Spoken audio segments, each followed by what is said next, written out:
To increase food production, the government worked with farmers to find local solutions. The result was smaller farms and cooperatives with a high degree of privatization and autonomy. 40% of the large state farms were divided into privately owned cooperatives. Tens of thousands of acres of land were leased rent-free to small farmers. Decision-making was localized with fewer state regulations.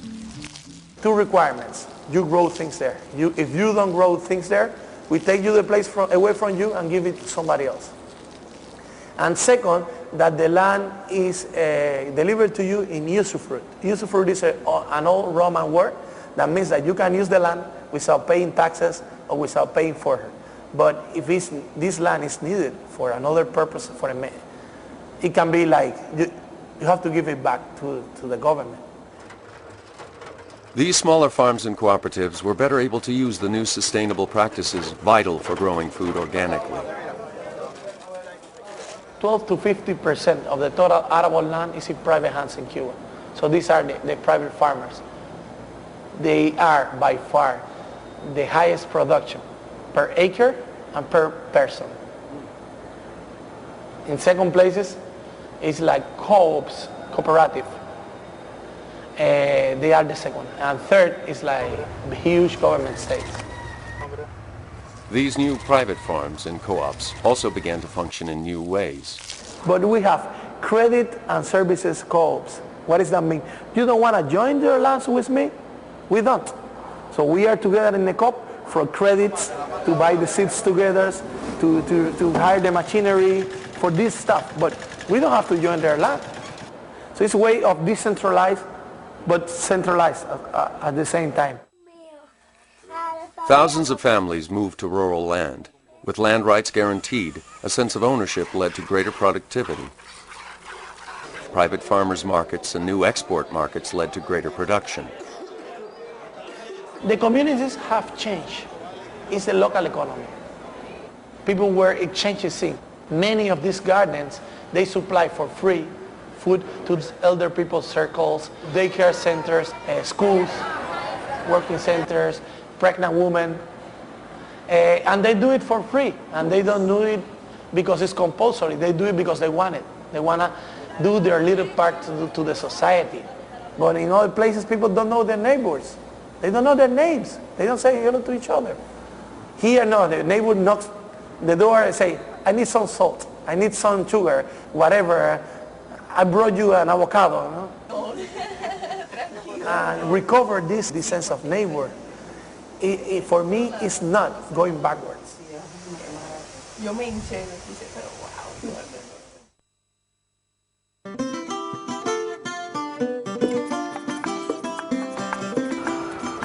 Without oil for transportation, Cuba's educational system was threatened.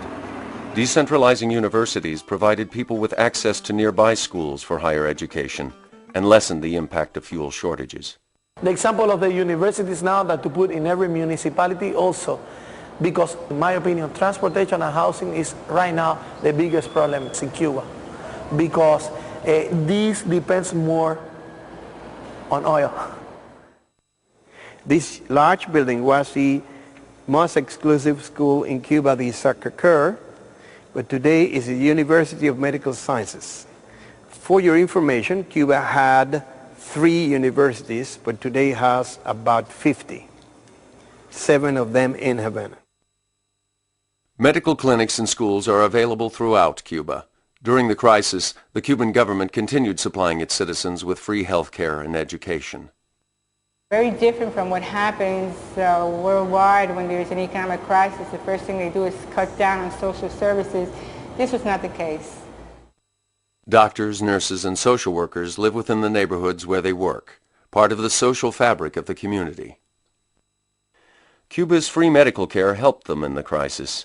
In spite of the hardships, they maintained a lifespan and infant mortality rate roughly equal to that in the U.S., even though the average Cuban consumes less than 1/8 the energy of the average American.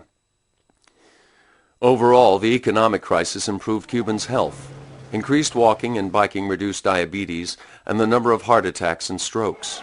The Cuban diet changed.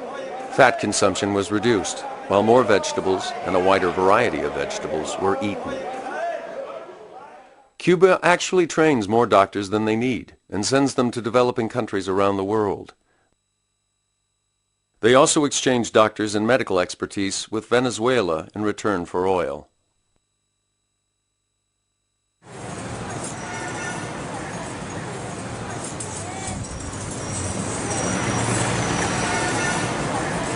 When I look at other countries, developed countries, everything goes around making the automobile more efficient.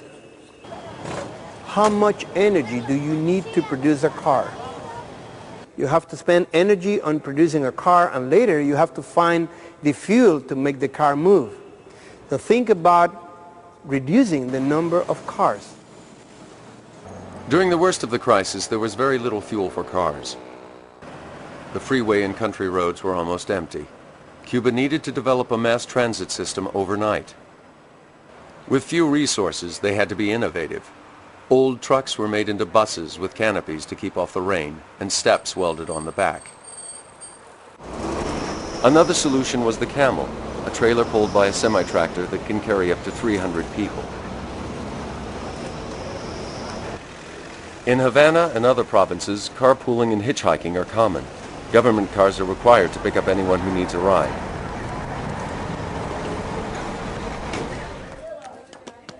The loss of fuel for transportation also affected small towns and cities. There people turned to horses and mules for transportation.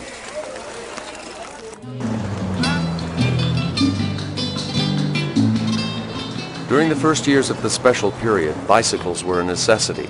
This was not easy for Cubans who had been used to cars and buses. It requires more consciousness and more awareness about the use of the bicycle, that the bicycle is not something that we have to use because we don't have fuel or we don't have buses in the city. The question is that the bicycle never contaminates, is more healthy, and for short distances is very practical. But if you have to move 20 kilometers a day back and forth, 40 kilometers a day in a Chinese bicycle, no gears, all steel, after 5 years you hate it. And that was what happened in Cuba. Like at some point when there are a little bit more camels and buses, people just quit because they were sick of it. One day people start thinking about the end of the car. There will be an era, a moment in the life. So one day the car appeared and one day the car will disappear. The car will be something that we will remember as a moment in the development of the mankind.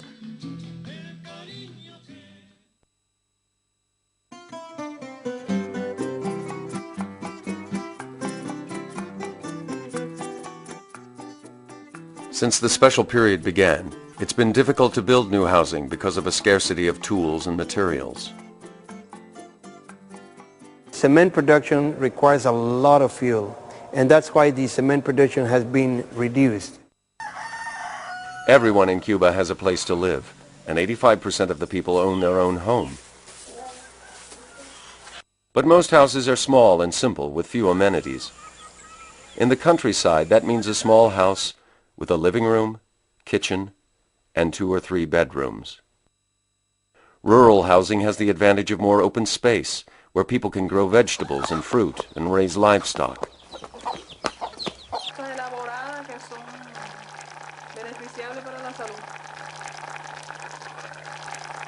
Todo lo que vamos a almorzar ahora es de nuestro huerto, menos el arroz, los frijoles, el cerdo, las lechugas. Todos nosotros lo sembramos y criamos en nuestro huerto. In Havana, if you don't live in one of the old single-family homes, it may mean living in a dilapidated building or with your relatives in a crowded apartment. Even so, the city is a place many people want to live. Havana already has the values that many urban planners and architects in the world would like to recover. Many people have come and said, you should preserve the city we want to recover. After the big sprawl, many people are looking back to the traditional city and looking the ways to live in the traditional city in a more human way. But living in a city without adequate transportation causes major difficulties. And the other problem here is that this is only housing, and they have to go to the city. They have to come and go, they have to commute, and they have to spend time and looking for a transportation between the city and the neighborhood. To reduce the long commutes, new mixed-use developments include schools, places to work, and places for recreation within walking and biking distance of people's homes. Everybody must use the same space. So design provides a common space for everybody. This is a way to keep your community alive.